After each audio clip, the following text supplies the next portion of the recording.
오늘 설교 말씀 창세기 22장 1절부터 14절까지입니다. Der heutige Predigtext steht im ersten Buch Mose, Kapitel 22, 1 bis 14. Nach diesen Geschichten versuchte Gott Abraham und sprach zu ihm: Abraham. Und er antwortete: Hier bin ich. Und er sprach: Nimm Isaak, deinen einzigen Sohn, den du lieb hast, und geh hin in das Land Moria und opfere ihn dort zum Brandopfer auf einem Berge, den ich dir sagen werde. Da stand Abraham früh am Morgen auf und gürtete seinen Esel und nahm mit sich 2 Knechte und seinen Sohn Isaak und spaltete Holz zum Brandopfer, machte sich auf und ging hin an den Ort, von dem ihm Gott gesagt hatte. Am 3. Tag hob Abraham seine Augen auf und sah die Stätte von ferne und sprach zu seinen Knechten: Bleibt ihr hier mit dem Esel, ich und der Knabe wollen dorthin gehen, und wenn wir angebetet haben, wollen wir wieder zu euch kommen. Und Abraham nahm das Holz zum Brandopfer und legte es auf seinen Sohn Isaak. Er aber nahm das Feuer und das Messer in seine Hand, und gingen die beiden miteinander. Da sprach Isaak zu seinem Vater Abraham: Mein Vater. Abraham antwortete: Hier bin ich, mein Sohn. Und er sprach: Siehe, hier ist Feuer und Holz, wo ist aber das Schaf zum Brandopfer? Abraham antwortete: Mein Sohn, Gott wird sich ersehen, ein Schaf zum Brandopfer. Und gingen die beiden miteinander. Und als sie an die Stätte kamen, die ihm Gott gesagt hatte, baute Abraham dort einen Altar und legte das Holz darauf und band seinen Sohn Isaak, legte ihn auf den Altar oben auf das Holz und reckte seine Hand aus und fasste das Messer, dass er seinen Sohn schlachtete. Da rief ihn der Engel des Herrn vom Himmel und sprach: Abraham, Abraham. Er antwortete: Hier bin ich. Er sprach: Lege deine Hand nicht an den Knaben und tu ihm nichts, denn nun weiß ich, dass du Gott fürchtest und hast deines einzigen Sohnes nicht verschont, um meinetwillen. Da hob Abraham seine Augen auf und sah einen Widder hinter sich in der Hecke mit seinen Hörnern hängen und ging hin und nahm den Widder und opferte ihn zum Brandopfer an seines Sohnes statt. Und Abraham nannte die Stätte: Der Herr sieht. Daher man auch heute sagt: Auf dem Berge, da der Herr sieht. 아멘. 이삭을 바치라는 하나님의 명령을 들은 그 날 밤, 아브라함은 아마도 잠을 한숨도 못 잤을 것입니다. 다음날 아침 그는 일찍이 일어나서 말씀하신 모리아 산으로 떠날 채비를 합니다. 장작도 패고 나귀의 등에 안장도 얹고 두 종들과 이삭에게도 준비를 시킵니다. 그리고 모리아 산까지 3일 넘게 걷는 동안 그는 입도 다물고 땅만 보며 걸었나 봅니다. 모리아 산이 보일 때 그제서야 고개를 들어 그는 겨우 종들에게 입을 열어서 기다리라고 하고 이삭에게 장작을 지우고 그리고 위험한 불과 칼은 자신이 들고 그리고 모리아 산으로 같이 걷습니다.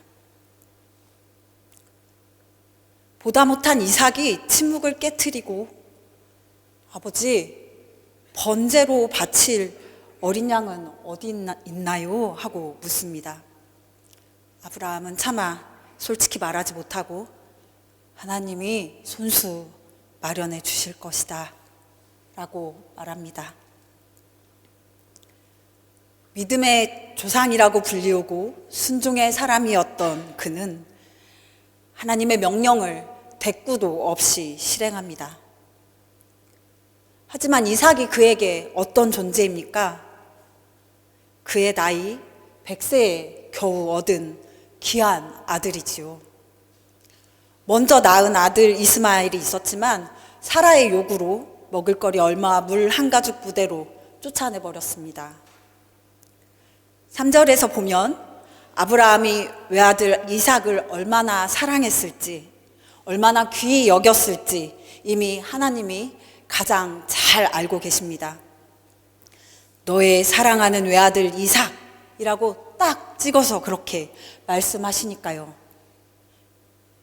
이러한 하나님의 시험에 그 그는 이런 망구도 없이 응하지만 그의 마음은 죽을 만큼 고통스럽고 모리아 산으로 향하는 그의 발걸음은 천근만근이었을 것입니다.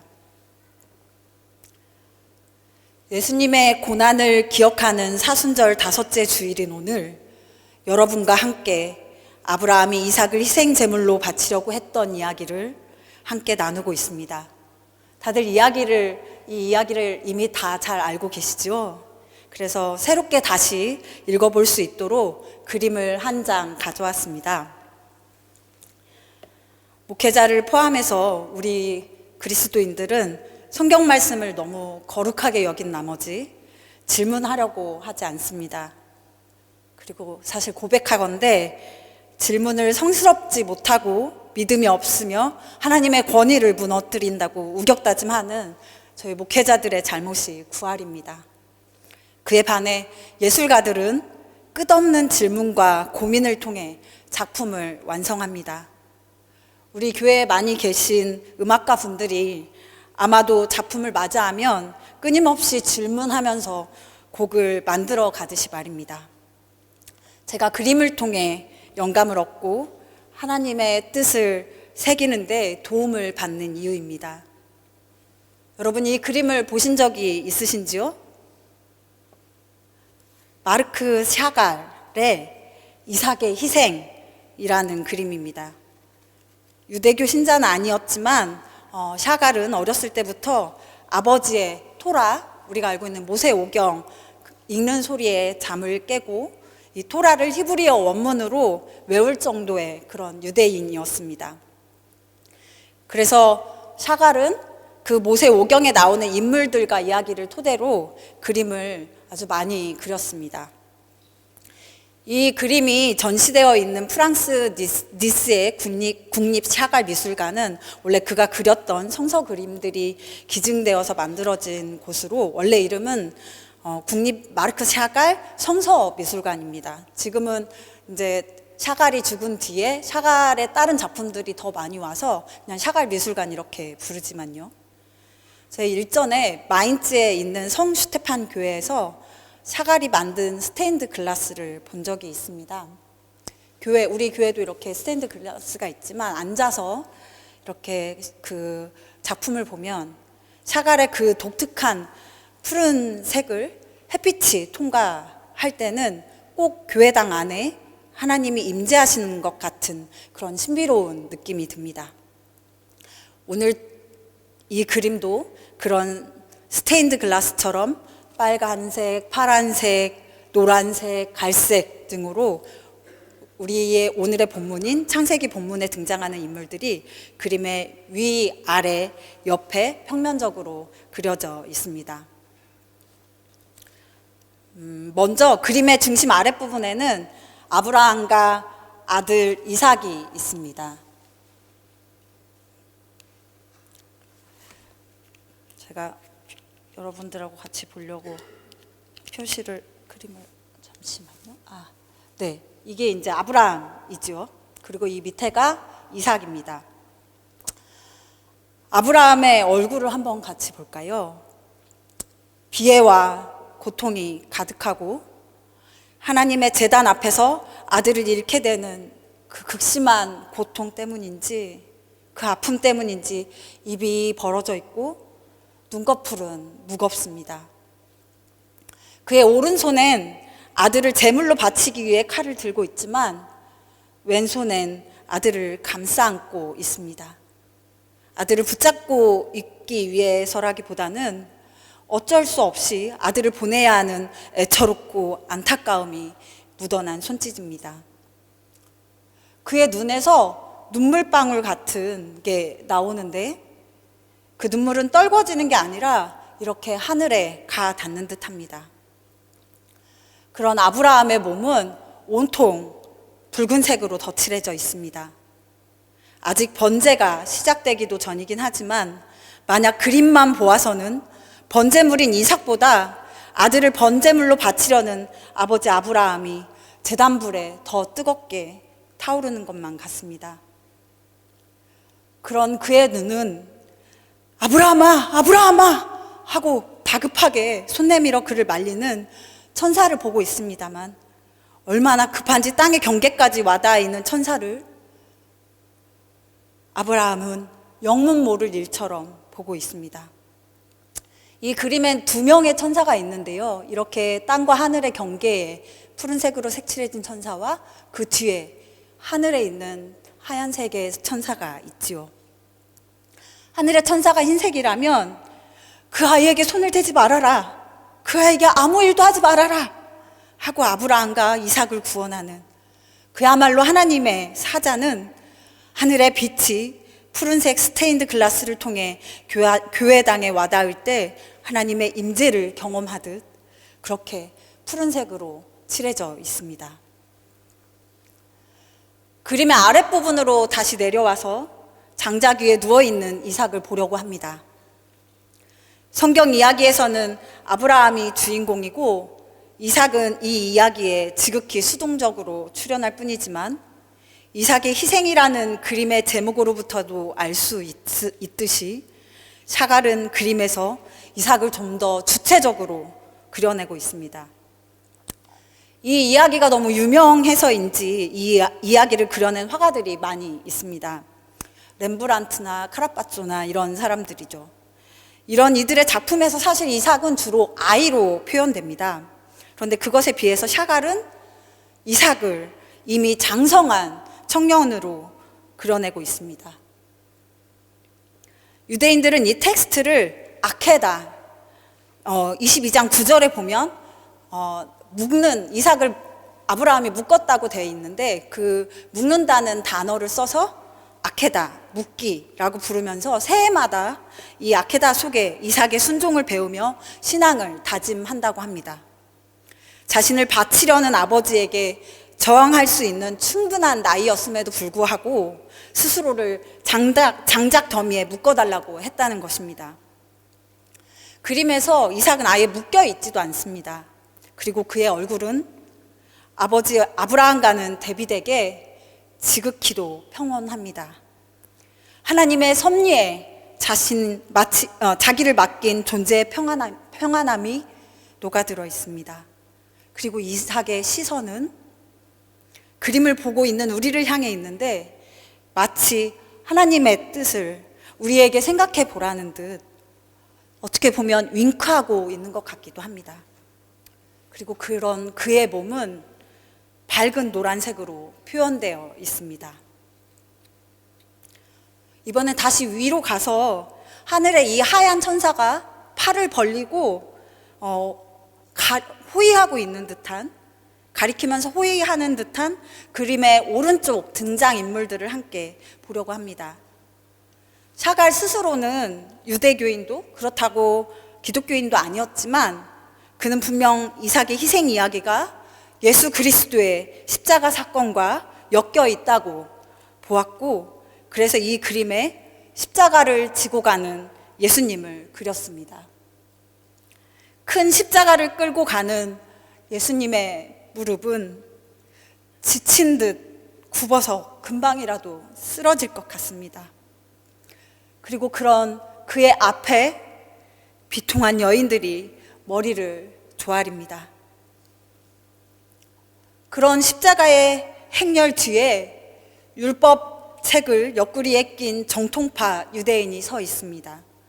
그리고 그 뒤에는 피에타 성처럼 어린아이를 안은 어머니가 슬픔에 빠진 얼굴로 예수님을 보고 있습니다. 그리고 예수님의 조금 먼 옆에는 한 여인이 두 팔을 벌리고 춤을 추듯 서 있습니다. 한 장면만 포착해서 그리지 않고 그림 속에 늘 이야기 전체를 담는 샤갈의 방식을 생각했을 때 어쩌면 이미 부활의 기쁨으로 춤추고 있는 이일지도 모르겠습니다. 십자가를 지고 가는 예수님의 뒤에는, 그리고 이렇게 얼굴도 보이지 않고 형태만 보이게 작게 푸른색으로 그려진 사람들이 있습니다.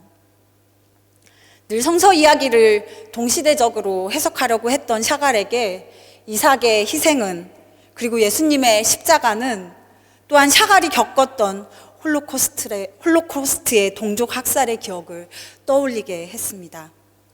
샤갈은 오늘 이 그림에 그려넣은 가스실에서 쓰러져간 영혼들의 고통을, 잔혹했던 유대인들에 대한 학살을 십자가 이미지를 통해 집요하게 세상에 고발하고 또 예수 십자가와 그의 부활 사건을 통해 위로받습니다.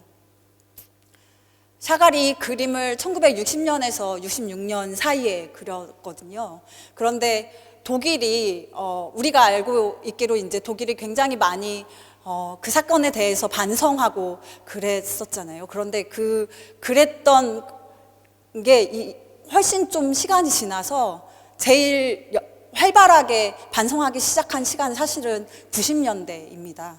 근데 샤갈은 이미 그 이전 60년대, 50년대 자기 작품 속에서 계속 이 사건에 대해서, 동족의 아픔에 대해서 이야기하고 있고, 그리고 그렇게 예수님의 십자가와 관련해서 그 고통과 함께 그려내고 있었던 것이죠. 그런데 샤갈의 그림이 이 이야기를 그린 다른 화가들과 무엇보다도 성서 이야기와도 다른 점이 하나 있는데, 그림을 다시 보시면 왼쪽 끝에 이삭의 어머니 사라를 등장시켰다는 것입니다. 그녀는 자신의 머리를 옆으로 기울이고 눈을 부릅뜨고 두 손을 이렇게 간청하듯이 올리면서 절규하고 있습니다. 우리는 오랫동안 창세기 22장을 읽으며 아브라함의 믿음과 이삭의 헌신 이야기를 많이 했지만 사실 사라의 마음을 헤아리지는 못했습니다. 사라는 지워진 존재였습니다. 산고 끝에 낳은 아들, 애지중지 길렀던 아들의 운명이 걸린 문제에서 누구도 사라의 의사를 묻지 않았습니다. 샤갈은 사라를 과감하게 등장시키고 있습니다. 이삭의 희생에 대해 가장 마음 찢어지게 아파할 사람은 어머니 사라일 테니까요. 그리고 사라의 옆으로 나무 한 그루가 그려져 있고, 그리고 그 아래 양 한 마리가 있습니다. 하나님이 이삭 대신 번제물로 준비해 놓으신 그 양입니다. 하나님은 아브라함을 시험하셨지만 그의 상황을 다 보고 계셨고, 그리고 준비해 놓으셨습니다. 우리가 제일 잘 아는 말이지요. 여호와 이레라고 하면서 우리가 많이 기도합니다. 그 이레라는 단어가 사실은 보다라는 단어고, 또는 보인다. 하나님이 우리를 보고 계셨고 하나님이 스스로를 보이셨다라는 뜻의 단어입니다. 하지만 아들을 잃게 되는 슬픔과 고통에 빠져 본인을 급히 부르는 천사를 영문 모를 눈으로 보고 있는 아브라함은 그렇게 나무 밑에 숨겨져 있는 작은 수대양까지 찾지는 못하고 있는 듯합니다. 그는 진짜로 이삭을 바치려고 했습니다. 이삭 번제 시험은 하나님의 약속이 사라지는 일이었고 하나님께 버림받는 일이었습니다. 그 고통 속에 완전히 침잠되어 있는 그는 어떤 희망을 볼 여유조차도 없었습니다. 우리도 그렇습니다. 고통의 한가운데 있을 때 우리는 무언가를 희망할 힘조차 없을 때가 많습니다. 그 고난 속에서 무언가를 희망할 수 있으려면 그 고난으로부터 하나님의 음성을, 그분의 뜻을 알아야 할 텐데, 폭풍처럼 몰아치는 고난의 한가운데서 고작 할 수 있는 일은 다리가 꺾이지 않게, 쓰러지지 않게 버티고 서 있는 일입니다. 예수님처럼 주님 왜 나를 버리십니까? 라고라도 묻고, 그렇게 고통을 겪은 예수님이 그래도 내 마음을 아시겠지 하고 거기서 위로를 얻고 견디는 일입니다. 하나님의 뜻을 알게 되는 것은 대개는 그 폭풍 같은 고통이 역경이 지나가고 지나온 여정을 돌아보게 되었을 때입니다. 희미하게 뜻이 있으시겠지 속으로 되뇌이지만 그분이 보고 계시고 준비하고 계심을 다행히 말씀을 경험을 통해 알고는 있지만 그 시험이 그리고 준비하심이 어떻게 구체적으로 올지는 모르는 우리는 여전히 두렵고 아프기만 합니다. 여러분, 어려움 가운데 그분을 믿고 계십니까? 여러분이 시험을 받을 때에 그분의 준비하심을 믿고 기쁨으로 맞으실 수 있습니까? 사순절을 보내고 있는 지금 고난 속에서 부활을 믿으십니까? 우리는 뻔히 영원한 겨울은 없으며 때가 되면 봄이 올 거라는 것을 알지만 그럼에도 불구하고 해도 잘 안 나고 자주 흐리고 비 오는 독일의 겨울이 매해 참 지난하고 힘들고 어렵습니다. 하나님은 우리에게 왜 이런 역경을 주시는 걸까요? 하나님은 왜 아브라함에게 이러한 시험을 주셨을까요? 레비나스라는 한 유대인 사상가는 아들을 죽여서 희생 제물을 삼으라는 하나님의 명령이 비윤리적이며 순종해서는 안 되었다고 말합니다. 세상의 아픔 중 가장 큰 아픔이 자식을 잃는 아픔일 텐데 그것도 자신의 손으로 자식을 죽여서 바치라니 신이 이렇게 잔인할 수 있냐는 것이죠. 뿐만 아니라 이 일은 아브라함으로 하여금 그의 아내 사라와의 관계에 금이 가게 만든 듯 하기도 합니다. 아브라함이 모리아 산에서 돌아온 후 아브라함은 부엘세바로 가서 살았다고 19절에 되어 있습니다. 그런데 그 다음 장 23장에 보면 20년 후에 사라의 죽음 이야기가 나오는데요. 그런데 사라가 아브라함과 같이 부엘세바에 살았던 게 아니라 헤브론에서 눈을 감았다고 되어 있습니다. 그리고 이상하게도 아브라함이 거기 헤브론에 가서 사라를 생각하면서 곡을 하며 울었다고 2절에 그렇게 나와 있습니다. 어쩌면 아마도 이스마엘이 좀 놀렸다고 내칠 만큼 애지중지했던 아들 이삭을 남편이 기도하러 간다고 속이고 데려가서 희생 제물로 삼으려고 했다는 얘기를 들었을 테고 깊은 상처를 입었겠다 싶기도 합니다. 그런 아브라함은 하나님의 시험은 통과했지만 개인사로만 놓고 본다면 꼭 행복했다라고만 볼 수는 없었을지도 모르겠습니다. 오늘 본문 이후에 15절에서 18절에 보면 단지 아브라함이 재산이 많아지고 자손이 많아졌다는 것이 나오는데 그런데 이게 시험의 순종의 결과는 아닐 것입니다. 재산을 많게 해주려고 자손을 많게 해주려고 그런 시험을 주셨다는 것은 뭔가 앞뒤가 좀 안 맞는 것 같기도 합니다. 구약에서 신앙의 선조들은 개인사로만 보면 결코 완벽하지 않은 이야기들을 통해 어떤 하나님을 고백하려고 했던 것일까요? 창세기 저자가 고백하고 있는 하나님의 역사는 무엇이었을까요? 이를 위해 우리는 오늘 본문의 앞뒤를 잘 살펴보아야 합니다. 잠시 다시 본문 1절로 돌아가면 이런 일이 있은 지 얼마 뒤에 이렇게 22장 1절이 시작하고 있습니다. 이런 구절이 나오는 것은 이 이야기가 앞의 이야기가 연결되어 있다는 말이죠. 앞 21장에는 아브라함이 100세가 되었을 때 드디어 약속하신 아들 이삭이 태어난 이야기, 그리고 그 이후 하갈과 이스마엘이 쫓겨난 이야기, 그리고 아브라함과 아비멜렉의 협약으로 아브라함 집안이 사막에서 유목민에게 아주 중요한 우물을 확보한 이야기가 나옵니다. 어찌 보면 겉으로는 내적이고 외적인 갈등들이 다 제거되고 가문이 안정화되어가는 과정의 이야기인 듯 하지요. 하지만 하갈과 이스라엘의 고통을 그냥 나 몰라라 하실 하나님이 아닙니다. 하갈은 이스마엘이 목마름에 죽어가는 것을 차마 앞에서 두고 볼 수 없어서 화살 한바탕에 거리만큼 떨어져서 목 놓아 옳았다고 되어 있습니다.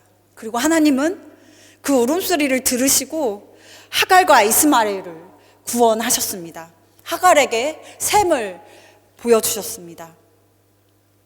그리고 그 아이가 이스마엘이 자라는 동안에 하나님이 그 아이와 늘 함께 계시면서 돌보셨다고 20절에 그렇게 되어 있습니다.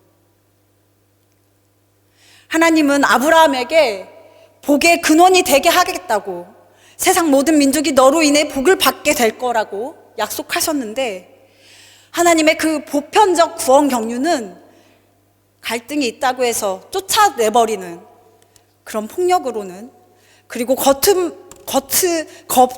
겉으로만의 평화로는 절대 이루어질 수 없습니다. 이삭을 제물로 바치는 시험을 기점으로 그는 비로소 단지 좁은 시야에서의 가족이 아니라 전 인류를 구원할 뿌리의 기반을 다지게 되었습니다.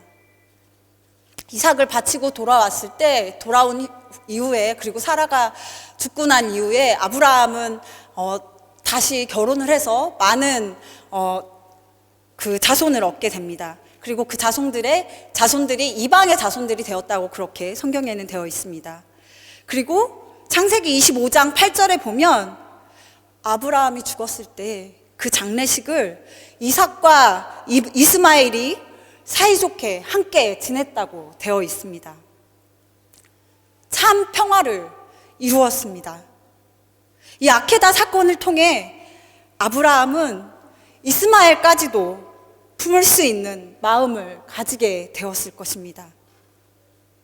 이스마엘과 하갈의 아픔을, 그리고 이삭과 사라의 아픔을, 그리고 그것을 통해 하나님의 마음을 절절히 알 수 있게 되지 않았을까요? 좀 위험한 이야기일 수 있겠습니다만, 저는 작금의 팔레스타인 전쟁과 가자지구에 대한 이스라엘의 폭력을 보면서 홀로코스트라는 그런 결코 있어서는 안 되었을 비극이 정말 큰 비극이었지만, 그 비극을 이삭의 희생처럼 이스라엘이라는 민족에게 시련이고 시험이었다고 한다면, 그 시련이 그들에게 전혀 구원의 역사로 작용되지 못한 시험이었던 것 같아서 좀 씁쓸합니다. 그렇지 않았다면 땅이 없었던 이스라엘 민족이 다시 팔레스타인 이스라엘 땅에 들어가서 살게 되었을지라도, 그들의 그런 비극의 경험을 토대로 그곳에 살던 팔레스타인 사람들과 또 평화를 이루며 살 수 있지 않았을까, 저는 개인적으로는 그렇게 생각하면서 좀 안타깝습니다. 그들이 그렇게 애지중지하는 토라를 좀 더 자세히 그리고 넓은 시야로 본다면 그들의 시오니즘과 지금의 팔레스타인 전쟁은 성경으로부터 하나도 힘을 얻지 못할 것입니다. 유대 민족주의는 이 아케다 사건으로 인해서 여지없이 무너집니다. 만 백성을 구원하려는 하나님의 위대한 경륜 앞에서 개인주의와 가족주의와 민족주의는 설 자리가 없습니다. 그들이 그렇게도 존경에 맞지 않는 믿음의 선조 아브라함은 이스라엘 자신만의 복의 근원이 아니라 온 인류의 구원을 위한 하나님의 계획하심 안에서의 복의 근원입니다. 그리고 그 하나님은 마침내 당신 스스로 자신의 외아들 예수 그리스도를 이 세상에 보내셔서 우리의 아픔과 슬픔, 죄를 위하여 십자가에 죽기까지 순종하게 내어주신 분이십니다. 그리스도교회의 복은 내가 잘 살고 부자가 되고 내 자식만 잘 되는 것이 아니라 때로는 혹시나 나에게 시련이 있을지라도 그것을 통하여 온 생명이 구원을 향하여 또한 결국은 부활을 향해 가게 됨을 믿고 순종하는 것입니다. 순종이라는 단어는 히브리어로 샤마인데 듣는다는 의미입니다. 우리가 잘 아는 쉐마 성경 할 때 그 쉐마는 들어라 하는 명령어인데요. 그거의 이 기본형이 샤마죠. 그리고 이 순종이라는 단어 독일어로 여러분 뭐지요? 게호상카이트. 그거의 동사형 게호센도 그거의 어원도 회렌입니다. 바로 순종하는 것의 기본은 잘 듣는 것, 경청하는 것이라는 거지요. 여러분, 경청한다는 것은 어떤 것입니까? 누군가의 말을 경청한다는 것은 단지 수동적으로 듣는 게 아니라 혹은 말하는 명령에 기계적으로 복종하는 것이 아니라 그 말의 의미를 잘 새겨서 그 뜻에 따라 행동하는 것일 것입니다. 오늘 하나님이 아브라함에게 주신 시험은 하나님이 약속한 복의 근원이 되는 일종의 훈련이었습니다. 그리고 아브라함의 순종은 단지 하나님의 말씀에 이런 방구의 대꾸도 없이 바로 행한 그 순간이 아니라 그의 인생 전반을 통해 때론 우유부단하고 때론 속임수도 쓰는 그였지만 그런 그를 보시고 그를 복의 근원으로 만들어 가시는 하나님의 역사 가운데 하나님의 마음을 경청함으로써 하나님의 뜻을 알아가는 것이었습니다. 그리하여 그런 그를 통해 하나님은 온 생명을 구원하는 역사를 이루셨습니다.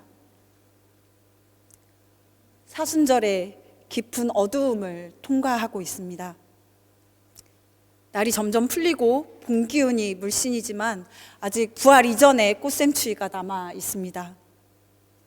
우리 인생의 고난과 역경 속에서 아직 그의 뜻이 희미할 뿐이지만 그런 우리를 위해 독생자를 내어주시고 우리를 사랑한 하나님의 그 마음을 경청하고 이해해가며 순종할 수 있는, 그리하여 복의 근원이 되는 하나님의 구원의 경륜에 동참하는 우리 모두가 되기를 빕니다. 함께 기도하시겠습니다.